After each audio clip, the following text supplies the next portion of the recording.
मंत्रिपरिषद के मेरे साथी श्रीमान नितिन गडकरी जी, भारतीय जनता पार्टी के प्रदेश अध्यक्ष श्रीमान अजय भट्ट जी, संसद में मेरे साथी पूर्व मुख्यमंत्री श्री खंडूरी जी, कोश्यारी जी, कोश्यार जी, निशंक जी, यहां के पूर्व मुख्यमंत्री विजय बहुगुणा जी,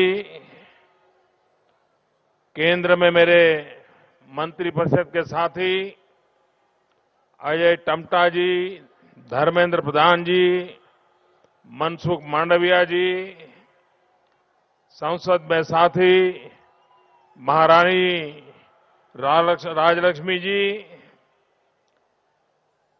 श्रीमान सतपाल महाराज जी, मंच पर विराजमान सभी वरिष्ठ महानुभाव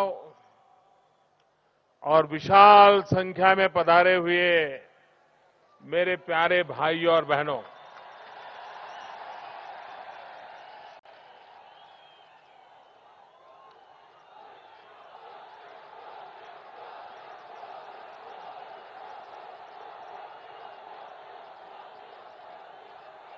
आप लोगों ने आज कमाल कर दिया है जी।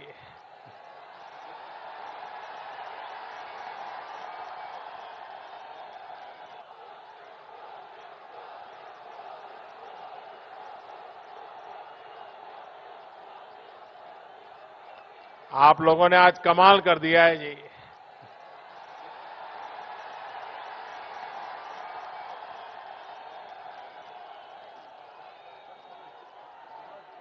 सारे माथे ही माथे नजर आ रहे हैं। वहां दूर दूर छत पर इतनी भीड़ है, मुझे मालूम नहीं उनको सुनाई दे रहा है कि नहीं दे रहा है।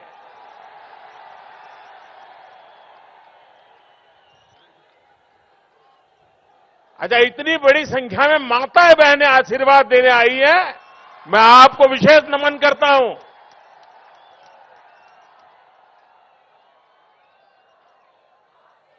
भाइयों बहनों,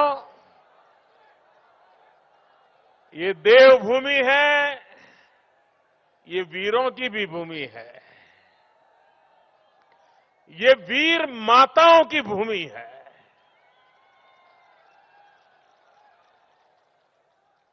और उस धरती पर इतनी बड़ी संख्या में आप मुझे आशीर्वाद देने के लिए आए, मैं आपको नमन करता हूं।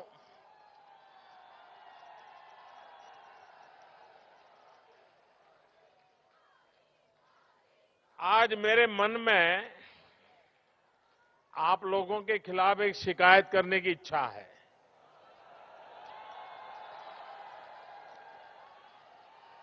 करूं क्या? फिर बुरा मान जाओगे तो? बिल्कुल नहीं मानोगे? नहीं नहीं, फिर भी मान जाओगे। पक्का? एकदम पक्का?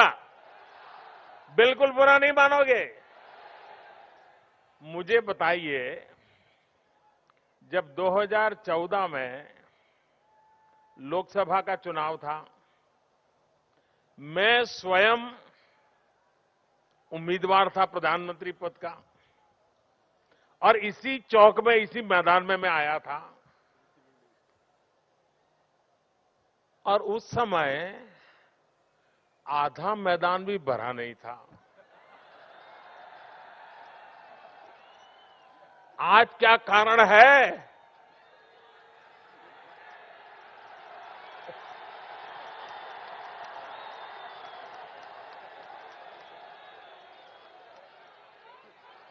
अच्छा, उस समय आधा मैदान भरा था, फिर भी आपने अच्छे अच्छे लोगों को धूल चटा दी, घर भेज दिया,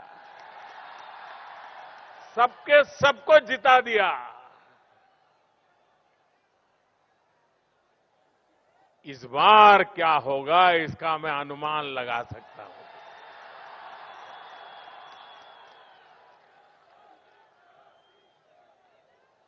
ये जन सैलाब और भी हिमालय की कोथ में ऐसी ठंड में इतनी बड़ी तादाद में आप लोगों का आना इस बात का संकेत है कि अब उत्तराखंड विकास के लिए इंतजार नहीं करना चाहता।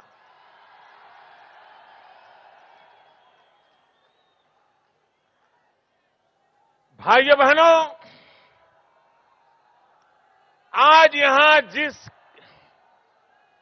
प्रकल्प का शिलान्यास हुआ है,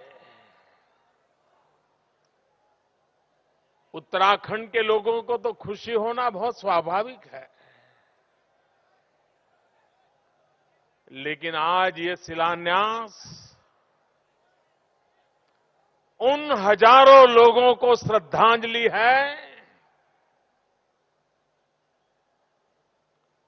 जो केदारनाथ के हादसे में हिंदुस्तान के हर कोने से किसी ने अपनी जिंदगी गंवा दी थी। ये योजना देश के हर कोने से उस भयंकर हादसे में जो लोग मारे गए थे उनको एक प्रकार से तर्पण है, श्रद्धांजलि है। भाइयों बहनों,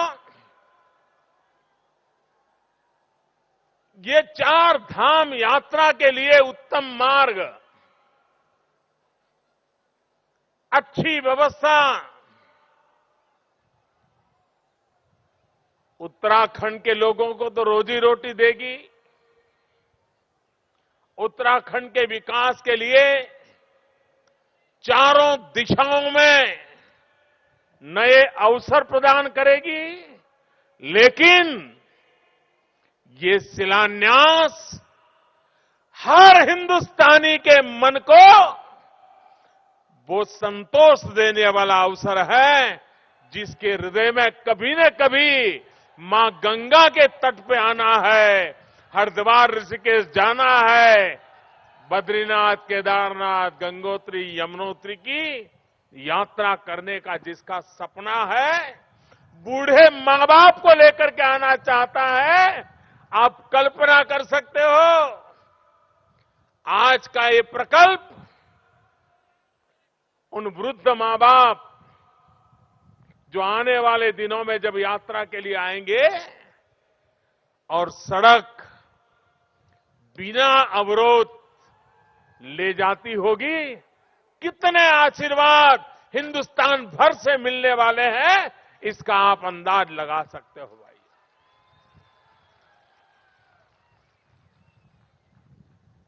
जब बद्रीनाथ केदारनाथ की यात्रा पे कोई आता है, जब निकलता है तो 2-3 दिन बीच में खाली रखता है। उसको वो टूर के ऑर्गेनाइजर के बताए थे कि देखो भाई, वापिस आने का टाइम टेबल पक्का नहीं रहेगा। क्यों? बोले पूरी यात्रा के दरमियान कहीं तो कहीं लैंडस्लाइड हुआ होगा, 1-2 दिन रास्ते पर रुकना पड़ेगा, तब जाकर के मुश्किल से यात्रा हो पाएगी। भाइयों बहनों, अनिश्चितता के माहौल में यात्रालु का मन, यात्री का मन परमात्मा में लीन होना चाहिए। जिस मकसद से आया है हर चिंता से मुक्त होना चाहिए, लेकिन यहां तो उसको चिंता रहती है कि अगले मुकाम पर पहुंच पाएंगे कि कहीं लैंडस्लाइड हो जाएगी, कहीं ट्रैफिक जाम हो गया होगा, एक आध गाड़ी ब्रेकडाउन पड़ी होगी तो हम आगे निकल पाएंगे कि नहीं निकल पाएंगे। इतनी कठिनाइयों के बीच आज हमारी यात्रा होती है। 125 करोड़ का देश, हर व्यक्ति के मन में अपने मां बाप को कभी न कभी बद्रीनाथ केदारनाथ गंगोत्री यमुनोत्री के दर्शन कराने की इच्छा हो, लेकिन मेरे देश में ऐसी सरकारें आई कि 125 करोड़ देशवासियों की ये इच्छा पूरी करने के लिए भी आवश्यक सुविधाएं नहीं कर पाई। भाइयों बहनों, आपको लगता होगा कि मोदी जी आपने आते ही क्यों शुरू नहीं किया।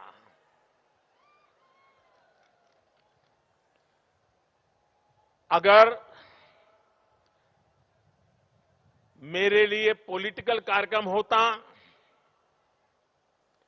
सिर्फ जनता जनार्दन की आंखों में धूल झोंकने वाला कार्यक्रम होता, तो मैं पहले ही दिन आकर के 2 गाड़ियां खड़ी कर देता और कहीं डामर बामर लगा देता तो लोगों को लग जाता कि चलो काम शुरू हो गया। ऐसा तो हर सरकारों ने किया है, हर मुख्यमंत्रियों ने किया है, अभी तो शायद कहते रोज कर रहे हैं।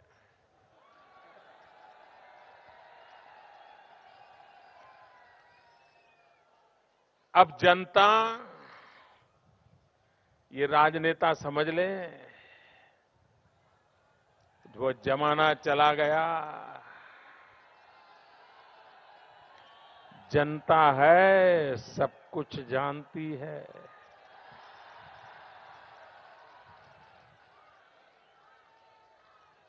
बिना बजट को पत्थर गाड़ते जाओगे तो क्या योजनाएं बनेगी क्या? हंसते हुए चेहरे टीवी पे दिखा दोगे तो क्या गाड़ी चल जाएगी क्या? भाइयों बहनों, जल्दबाजी में करने वाली योजनाओं से राजनीति तो चल सकती है, लेकिन समाज नीति नहीं चल सकती, समाज का भला नहीं हो सकता। और इसलिए हमारे नितिन जी केंद्र में मेरे मंत्रिपरिषद के साथी कल्पकता के धनी हैं। दुनिया भर में जो अच्छा है उसको खोजने के लिए लगे रहते हैं। किसी से भी दूर दूर से पता चले कि उसके पास ये जानकारी है तो सबसे पहले उसको समय देकर के उसको सुनना, समझना और अच्छे से अच्छा कैसे हो,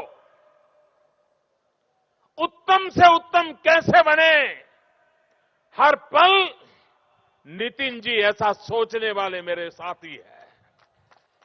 और इसलिए उन्होंने, क्योंकि सरकार बनी उस दिन से मैंने उनको एक काम दिया था, लेकिन उन्होंने दुनिया भर में ऐसे कच्चे पहाड़ के बीच से कैसे रास्ते निकाले जाएं और रास्ता ऐसा बने कि आने वाले 100 साल तक कभी किसी कठिनाइयों से गुजरना न पड़े, इस फिराक में लगे रहे। और आज दुनिया भर की कंसल्टिंग एजेंसियों की मदद से ऐसी एक उत्तम रचना की गई है, जिस उत्तम रचना के द्वारा मैं विश्वास दिलाता हूं देशवासियों को कि आप अब जब भी बद्रीनाथ, केदारनाथ, गंगोत्री, यमुनोत्री यात्रा पर आएंगे, जैसे पुराने जमाने में मां बाप को यात्रा कराने के लिए श्रवण को याद किया जाता है, आने वाले दिनों में जब आप सुखरूप यात्रा करोगे तो इस सरकार को, नितिन जी को आप जरूर याद करोगे, मैं आपको कहना चाहता हूं।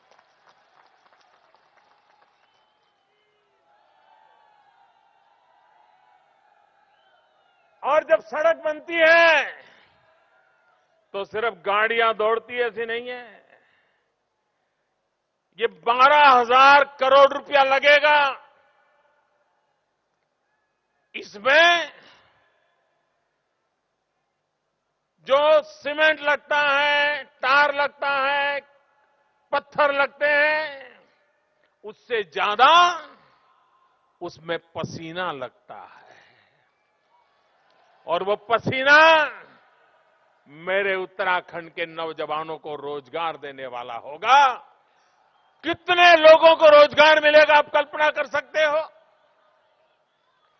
12,000 करोड़ रुपया जब खर्च होगा तब उस रोड के काम में लगे हुए कितने नौजवानों के घरों में करोड़ों करोड़ रुपया अपने पसीने की कमाई का जाएगा, इसका आप अंदाज लगा सकते हो। ट्रांसपोर्ट वालों को पैसा मिलेगा, खुदाई करने वालों को मिलेगा, सामान ढोने वालों को मिलेगा, गरीब से गरीब व्यक्ति को इतना बड़ा रोजगार की संभावना इसके साथ है। पूरी इकोनॉमी बदल जाएगी।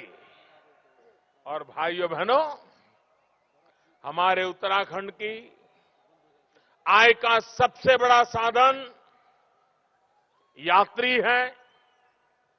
हमारी यात्रा आय का सबसे बड़ा साधन टूरिज्म है। अगर व्यवस्थाएं ठीक हो, सुविधाएं उपयुक्त हो, जितनी जरूरत हो उतनी सुविधाएं उपलब्ध हो, तो भाइयों बहनों, हिंदुस्तान का कौन परिवार होगा जो 5 दिन 7 दिन यहां आकर के रहने की इच्छा न करता हो। कितनी बड़ी इनकम, कितनी बड़ी इकोनॉमी बदल जाएगी। भाइयों बहनों, जब मैं 2014 में इसी मैदान में आया था तब मैंने एक बात कही थी आपको। आप शायद भूल गए होंगे, लेकिन मैं भूलने के लिए बातें करता नहीं हूं। मैंने आपको कहा था कि पहाड़ों की जिंदगी में ऐसा कहा जाता है कि पहाड़ का पानी और पहाड़ की जवानी पहाड़ को कभी काम नहीं आती। भाइयों बहनों, मैंने इस कहावत को बदलना ठान लिया है। ये पहाड़ का पानी भी पहाड़ को काम आएगा, ये पहाड़ की जवानी भी पहाड़ को काम आएगी। ऐसा उत्तराखंड बनाएंगे, ऐसा उत्तराखंड बनाएंगे कि यहां के जवानों को ये हिमालय छोड़ करके शहरों की गंदी गालियों में जिंदगी गुजारने के लिए मजबूर न होना पड़े। ऐसा उत्तराखंड बनाने का सपना लेकर के चल रहे हैं। हम विकास की नई ऊंचाइयों पर जाना चाहते हैं। भाइयों बहनों, हमारे देश में आजादी के इतने साल हुए, 18,000 गांव ऐसे निकले। जब मैंने प्रधानमंत्री पद का दायित्व लिया, सब डिपार्टमेंट से पूछ रहा था, बताओ भाई क्या काम चल रहा है, कैसे चल रहा है, कहां पहुंचे हैं, क्या हो रहा है।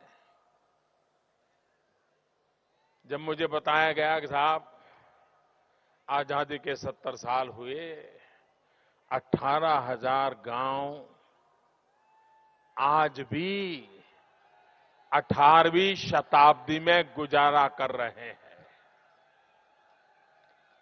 बिजली का तार क्या होता है, बिजली का खंभा क्या होता है, बिजली क्या होती है, उस गांव को कभी सौभाग्य नहीं मिला है। हमने बीड़ा उठाया, 1000 दिन में इन 18,000 गांवों में बिजली पहुंचाएंगे। मेरे अफसर सारे मेरे सामने देखने लगे, बोले साहब जो काम 70 साल में नहीं हुआ वो 1000 दिन में आप पूरा करने के लिए कह रहे हो। मैंने कहा भाई पहले जो हुआ सो हुआ, अब लोगों का मिजाज भी बदला है, सरकार भी बदली है, देश भी बदलेगा। और इसलिए 1000 दिन में 18,000 गांवों में बिजली पहुंचाने का बीड़ा उठाया। भाइयों बहनों, अभी 1000 दिन होने की तो देर है, करीब करीब 12,000 गांवों में बिजली पहुंच चुकी है। खंभा लग गया, तार पहुंच गया, बिजली आना शुरू हो गया। और बाकी जो 6,000 गांव है उसमें भी तेज गति से काम चल रहा है। उसमें मेरे उत्तराखंड के गांव भी थे, वहां भी बिजली पहुंचाने का काम हमने तेज गति से आगे बढ़ाया है। आप मुझे बताइए भाइयों, उत्तराखंड के दूर सुदूर पहाड़ियों में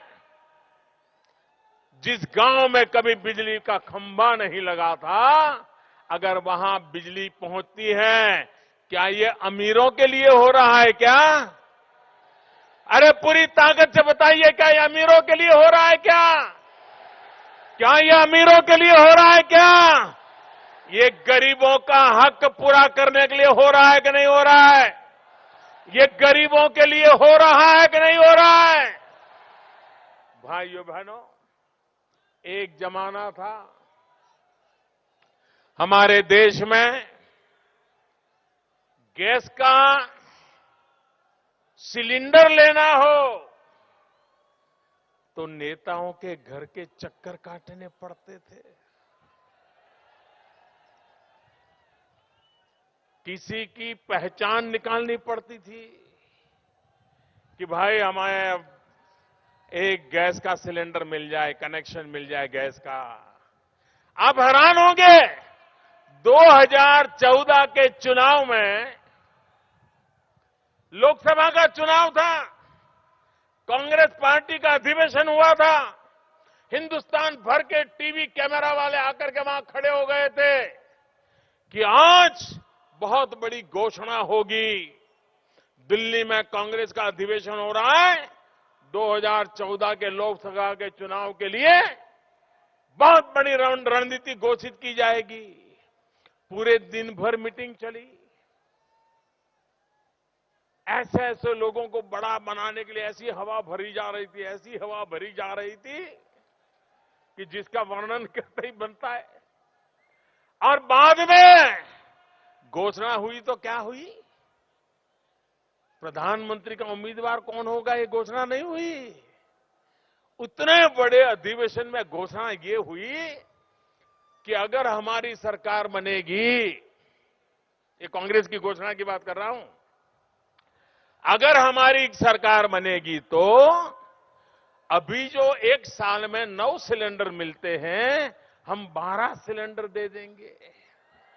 आप बताइए, 9 सिलेंडर के 12 सिलेंडर लेने के लिए उनकी सरकार बनाने के लिए देश की जनता को आह्वान किया गया था। भाइयों बहनों, जिस देश में गैस के सिलेंडर 9 हो या 12 हो, इसकी चर्चा चलती हो, और जैसे ही हमारी सरकार आती है, हम फैसला करते हैं कि इस देश के गरीबी की रेखा के नीचे जीने वाले 5 करोड़ परिवारों को 3 साल के भीतर भीतर गैस के सिलेंडर का कनेक्शन दे देंगे। आप कल्पना कर सकते हैं सरकार कैसे निर्णय कर सकती है। कहां 9 से 12 और कहां 5 करोड़ गरीब परिवारों में गैस का चूल्हा। भाइयों बहनों, और विशेष रूप से इतनी बड़ी मात्रा में माताएं बहनें में यहां आई हैं, तो मैं उनसे कहना चाहूंगा, हमें मालूम है पहाड़ों की जिंदगी। मेरा सौभाग्य रहा है उत्तराखंड में मुझे कार्यकर्ता के नाते कई वर्षों तक कार्य करने का मौका मिला है। यहां के हर गली मोहल्ले से मैं परिचित हूं, यहां की जिंदगी से परिचित हूं, यहां के सुख दुख से परिचित हूं। यहां के अनेक लोगों के बीच में कंधे से कंधे पर हाथ मिला करके जमीन पर बैठ करके काम करने का मुझे सौभाग्य मिला है। इस देवभूमि के आशीर्वाद पा करके मैं पला बड़ा हूं जी। और इसलिए मैंने देखा है, माताएं बहनें जंगलों में जाना, लकड़ियां ढूंढ करके लाना, लकड़ी गीली न हो इसकी चिंता करना। और जब एक मां, गरीब मां खाना पकाती है लकड़ी के चूल्हे से, एक दिन में उस गरीब मां के शरीर में खाना पकाती है, उसके कारण लकड़ी के चूल्हे के जलते हुए जो धुआं निकलता है, एक दिन में गरीब मां के शरीर में 400 सिगरेट जितना धुआं उसके शरीर में जाता है। 400 सिगरेट का धुआं जिस मां के शरीर में रोजाना जाता होगा, वो मां की तबीयत का हाल क्या होता होगा, उस मां के बच्चों का क्या हाल होता होगा। क्या मेरी इन माताओं को बचाना चाहिए कि नहीं बचाना चाहिए? इन मां बहनों के सुख शरीर स्वास्थ्य की चिंता करनी चाहिए कि नहीं करनी चाहिए? इन मां बहनों को धुएं से मुक्ति दिलानी चाहिए कि नहीं दिलानी चाहिए? भाइयों बहनों, हमने बीड़ा उठाया और अब तक लाखों परिवारों में गैस का चूल्हा पहुंच गया है, गैस का सिलेंडर पहुंच गया है। उन मां बहनों को धुएं से मुक्ति मिल चुकी है। उत्तराखंड में भी ऐसे हजारों परिवार हैं जहां हमने कोई पहचान के बिना गैस का सिलेंडर पहुंचा दिया है। आप मुझे बताइए भाइयों बहनों, एक आवाज से बताइए, पूरी ताकत से बताइए, एक गरीब मां को धुएं से मुक्त कराना क्या ये अमीरों का काम है? ये अमीरों के लिए योजना है? ये अमीरों का भला करने के लिए काम कर रहे हैं? आप मुझे बताइए, ये गरीबों के कल्याण का काम है कि नहीं है? ये गरीबों के कल्याण का काम है कि नहीं है? ये गरीबों का भला करने का काम है कि नहीं है? ये गरीबों की जिंदगी बदलने का काम है कि नहीं है? भाइयों बहनों, हमने एक निर्णय किया, ये उत्तराखंड की धरती हर घर में जीजा माता है, हर घर में शिवाजी पैदा होता है। मां भारती के लिए मौत को मुट्ठी में लेकर के जान की बाजी लगाने वाले वीर हर परिवार में है। ऐसा उत्तराखंड है। 40 साल से भाइयों बहनों, ये मेरे फौज के जवान, ये मेरे सेना के जवान हिंदुस्तान की सरकार से मांग कर रहे थे 1 रैंक 1 पेंशन की। और सेना के लोग डिसिप्लिन में रहते हैं, सहन करते हैं, आवश्यकता पड़ने पर शहादत मोल लेते हैं, लेकिन कभी मर्यादाएं तोड़ते नहीं है। 40 साल तक जिस परिवार ने राज किया, जिस पार्टी ने राज किया, उनको कभी हमारे सेना के लोगों की इस मांग की याद नहीं आई। 1 रैंक 1 पेंशन, उसको पूरा करने के लिए उन्होंने कभी सोचा नहीं। और जब चुनाव आया और उनको लगा कि मोदी को तो सेना के प्रति जरा विशेष प्रेम है, मोदी सेना को कुछ न कुछ तो दे देगा, तो इसलिए जैसे अभी यहां चुनाव के पहले अलग अलग जगह पत्थर गाड़ने का काम चल रहा है, बिना बजट को गाड़ने का काम चल रहा है, उस समय बजट में 500 करोड़ रुपया डाल दिया और बता दिया हमने ओआरओपी दे दिया, 1 रैंक 1 पेंशन दे दिया। भाइयों बहनों, 1 रैंक 1 पेंशन का बजट लगता है 10,000 करोड़ रुपए से ज्यादा। 10,000 करोड़ से ज्यादा। मुझे बताइए, ये 500 करोड़ रुपए डाल करके ये देश के सेना के जवानों की आंखों में धूल झोंकने का पाप हुआ कि नहीं हुआ? हुआ कि नहीं हुआ? क्या आप देश के जवानों के साथ भी ऐसा धोखा करोगे? हमने कहा बहुत ज्यादा है। मैं सेना के जवानों से मिला, मैंने कहा भाई ये 10,000 करोड़ रुपया एक मुश्त देना तो देश के कई काम अटक जाएंगे, आप मेरी मदद कीजिए। और मैं आज मेरी सेना के जवानों को सैल्यूट करता हूं। उन्होंने मुझे तुरंत कहा, मोदी जी बताइए क्या मदद चाहिए। मैंने कहा कि एक किस्त में पैसे नहीं दे पाऊंगा, इसके 4 टुकड़े कर दिए जाए, 4 किस्त कर दी जाए और आपको 4 किस्त में पैसे पुराने भी दे दूंगा।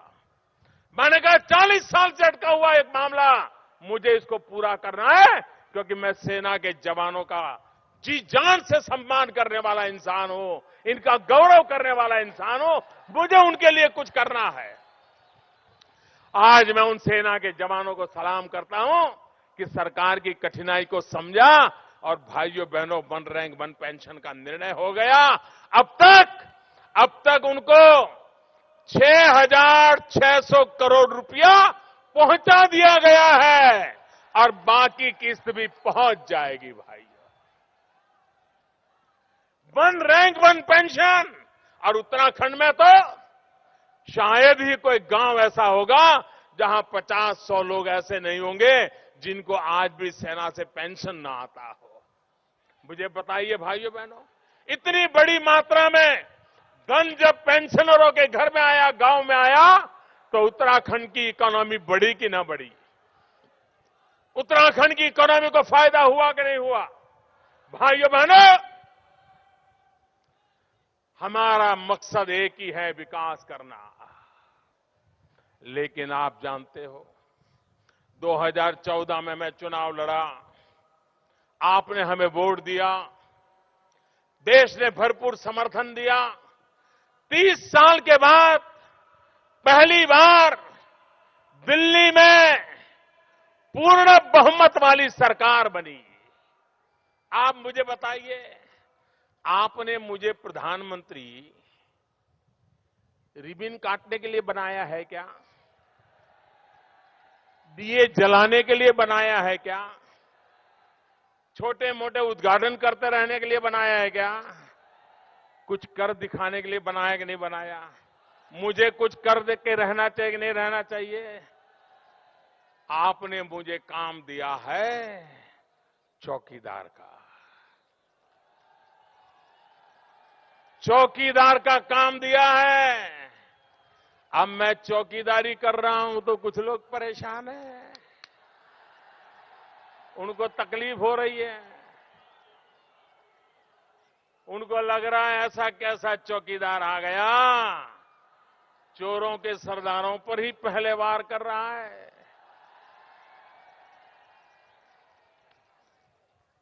भाइयों बहनों, देश को काले धन ने भी बर्बाद किया है, देश को काले मन ने भी बर्बाद कर दिया है। काला मन भी जाना चाहिए, काला धन भी जाना चाहिए। आप मुझे बताइए भाइयों, भ्रष्टाचार के खिलाफ लड़ाई लड़नी चाहिए कि नहीं लड़नी चाहिए? पूरी ताकत से बताइए, भ्रष्टाचार के खिलाफ लड़ाई लड़नी चाहिए कि नहीं लड़नी चाहिए? भ्रष्टाचार को खत्म करना चाहिए कि नहीं करना चाहिए? अरे जी जान से लड़ना चाहिए कि नहीं लड़ना चाहिए? भाइयों बहनों, मैंने ये लड़ाई को छेड़ लिया है। आपके आशीर्वाद है? दोनों हाथ ऊपर करके बताइए, आपके आशीर्वाद है? पूरी ताकत से बताइए, आपके आशीर्वाद है? मैं आज देवभूमि का आभारी हूं भाइयों। भाइयों बहनों,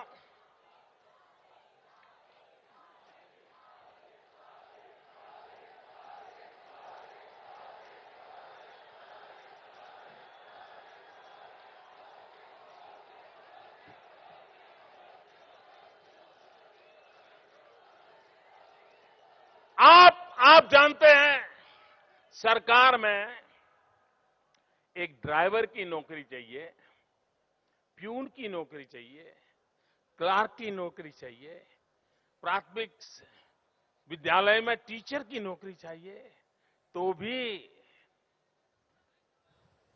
सबसे पहले कोई पूछता है, यार तेरे मार्क्स तो बहुत अच्छे आ गए, लेकिन कोई जान पहचान नहीं होगी तो तेरा मेल नहीं बैठेगा।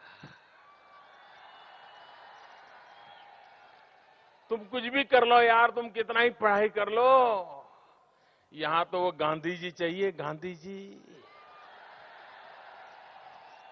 ग्रीन कलर की नोट पे गांधी जी की छवि होगी तब तेरा काम बनेगा कुछ। ये चल रहा था कि नहीं चल रहा था? हर चीज का दाम चलता था कि नहीं चलता था? भाइयों बहनों, मैंने भारत सरकार में निर्णय कर लिया। मुझे बताइए, ये इंटरव्यू थे क्या चीज? जब वो एग्जाम देकर के मार्क ले आया है, तो तुम 30 सेकंड में क्या इंटरव्यू करते हो भाई? इंटरव्यू लाने वाला बैठता है, वो आता है, अच्छा अच्छा चलो आगे निकलो, आगे निकलो, आगे निकलो, हो गया क्या इंटरव्यू? यही चलता था। और फिर जो पैसे देता था उसको नौकरी दे दी जाती थी। मेरे प्यारे भाइयों बहनों, मेरी भ्रष्टाचार के खिलाफ लड़ाई उसमें है। हमने फैसला कर लिया, सरकार, भारत सरकार में वर्ग 3 और वर्ग 4 में अब इंटरव्यू नहीं किया जाएगा, भ्रष्टाचार खत्म किया जाएगा। मेरिट के आधार पर जिसका भी मेरिट होगा उसको नौकरी अपने आप मिल जाएगी, कोई जान पहचान की जरूरत नहीं होगी। हमने राज्यों को भी कहा कि हमने किया है, तुम भी तो करो, लेकिन वो नहीं चाहते, उनको तकलीफ हो रही है। कोई बात नहीं, अब थोड़े दिन है।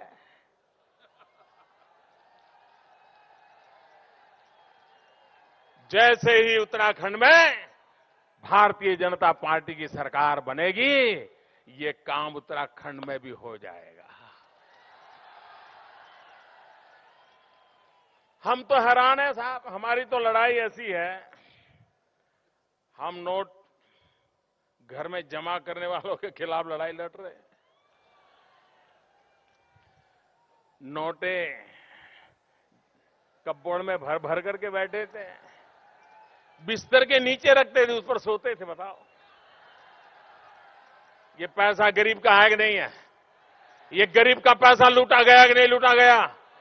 ये पैसा देश के खजाने में वापस आना चाहिए कि नहीं आना चाहिए? और इसलिए भाइयों बहनों, 1000 और 500 का नोट बंद करके अच्छे अच्छों के कपबोर्ड खोल दिया हमने।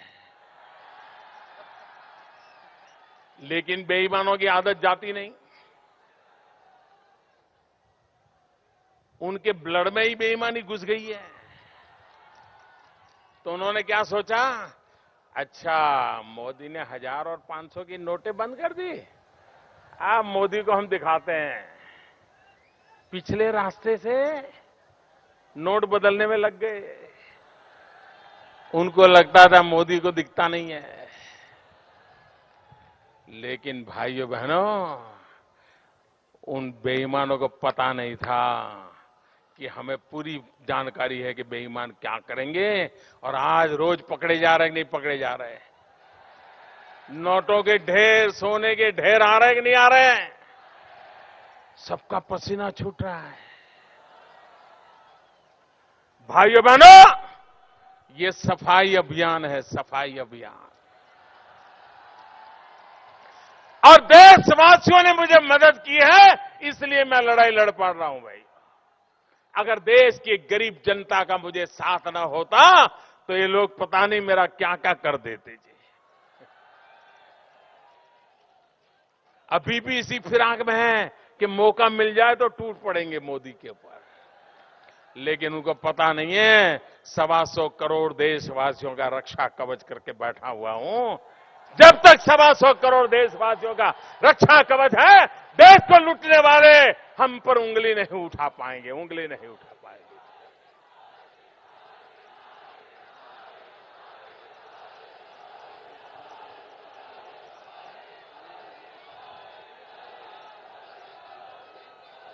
भाइयों बहनों, इंसान पैसे खाता है, ये तो हमने सुना था। इंसान पैसे मार लेता है, वो भी सुना था। लेकिन उत्तराखंड में तो स्कूटर भी पैसे खा जाता है। हमने अखबार में पढ़ा था कि जिस स्कूटर में 5 लीटर की टंकी होती है वो 35 लीटर पेट्रोल खाता है। बताइए चोरों को कहां कहां पकड़ेंगे भाई, कहां कहां पकड़ेंगे।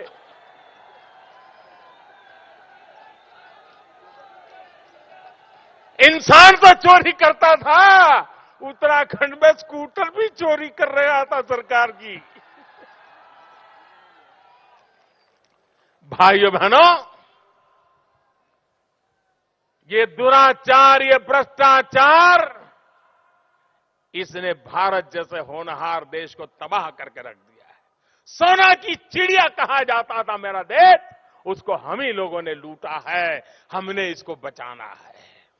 और इसलिए भाइयों बहनों, मुझे आपका साथ चाहिए, आपका आशीर्वाद चाहिए।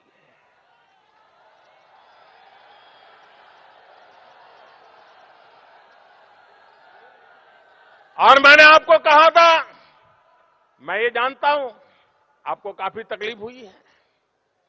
तकलीफ कम नहीं हुई है, बहुत तकलीफ हुई है। लेकिन उसके बाद भी यह देश ईमानदारी की लड़ाई लड़ने के लिए आगे आया। इससे बड़ा देश का सौभाग्य क्या हो सकता है। इस देश का जितना ऋण मेरे सर पे है, इस ऋण को चुकाने के लिए मैं जीवन भर कोशिश करता रहूंगा मेरे देशवासियों। क्योंकि अगर देश को आगे बढ़ना है तो ये लूट खसोट बंद होनी चाहिए भाइयों, ये बेईमानी बंद होनी चाहिए। ये भ्रष्टाचार, ये काला धन, ये जाली नोट, आतंकवाद, ड्रग माफिया, ये जाली नोट का खेल खेलते थे।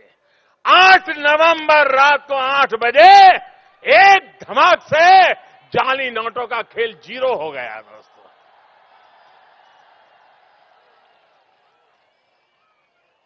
आतंकवाद, drug mafia, human trafficking, underworld, उनकी सारी दुनिया पल भर में तबाह करके रख दी भाइयों बहनों।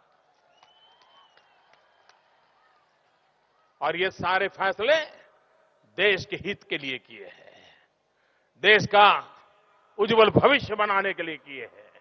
और मुझे विश्वास है कि सामान्य मानवी इस देश का ईमानदारी को पसंद करता है।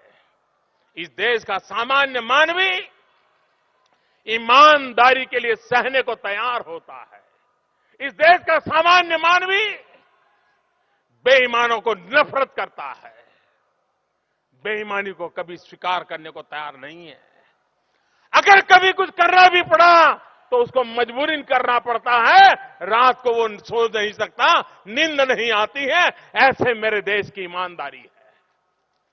लेकिन कुछ मुट्ठी भर बेईमानों ने ईमानदारों को दबोच करके रखा है। मैं ईमानदारों की ताकत बढ़ाने के लिए लड़ रहा हूं भाइयों, ईमानदारों को शक्तिशाली बनाने की लड़ाई लड़ रहा हूं।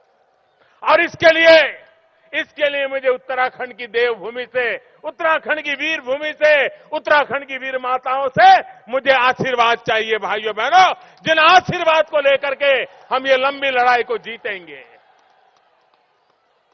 भाइयों बहनों, अब कुछ ही दिनों में 2017 आएगा। अटल बिहारी वाजपेयी जी ने हमें उत्तराखंड दिया। हम वाजपेयी जी के जितना आभार व्यक्त करें उतना कम है। लेकिन भाइयों बहनों, उत्तम उत्तराखंड बनाना जिम्मेवारी हमारी है। और मेरे भाइयों बहनों, ये उत्तराखंड ऐसे गड्ढे में पड़ा हुआ है, ऐसी खाई में पड़ा हुआ है, ऐसा तबाह करके रखा हुआ है। इसको बाहर निकालने के लिए 5-50 लोग धक्के मारेंगे तो बाहर निकलेगा, ऐसा नहीं है जी। इतना बर्बाद करके रखा है, ट्रैक्टर लगा दोगे तो भी नहीं होगा जी। इस उत्तराखंड को इन मुसीबतों से बाहर निकालना है तो डबल इंजन की जरूरत है, डबल इंजन की। एक इंजन दिल्ली का और दूसरा इंजन देहरादून का। अब दिल्ली में तो आपने इंजन बना दिया है, देहरादून में आप बीजेपी का इंजन लगा दीजिए।